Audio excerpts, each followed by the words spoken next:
Hey guys, welcome to another video.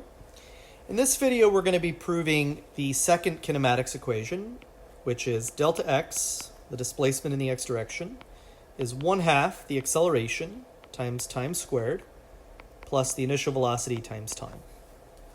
Now remember that this equation can only be used if the acceleration is a constant, so that it doesn't change with time.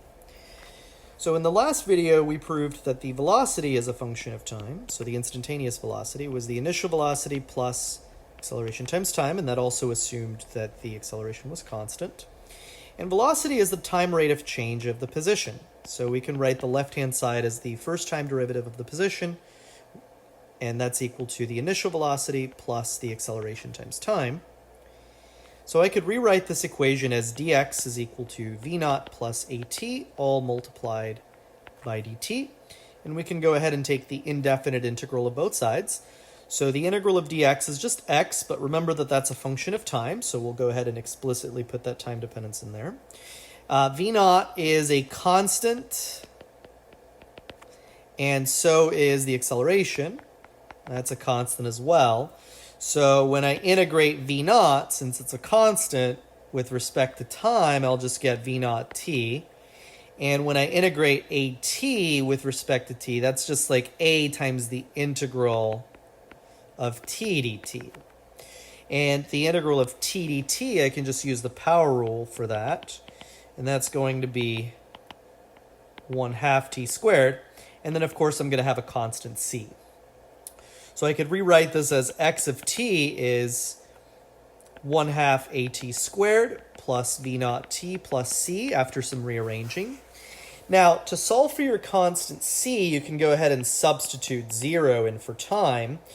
If we plug in 0 into our first term, it will give us 0. Into our second term, that will also give us 0. So then we're only left with c. So evidently, our constant c is actually the position at time equals 0, which we can just call x naught, which is just the starting position. So where does this body located at time is equal to 0 seconds? So we could rewrite this equation as x of t is equal to 1/2 at squared plus initial velocity times time plus initial position. Now, this is a perfectly okay way of writing the second kinematics equation, although in most texts, they go ahead and take one extra step to rewrite this equation. So the way they rewrite it, so let's go ahead and write x of t is 1/2 at squared plus v naught t plus x initial. Let's go ahead and subtract an x initial from both sides. So that gets rid of the x initial from the right-hand side, so you're left with x of t minus x initial is 1/2 acceleration times time squared plus initial velocity times time. Now, x of t is another way of saying what the position of the object is after some time t has elapsed.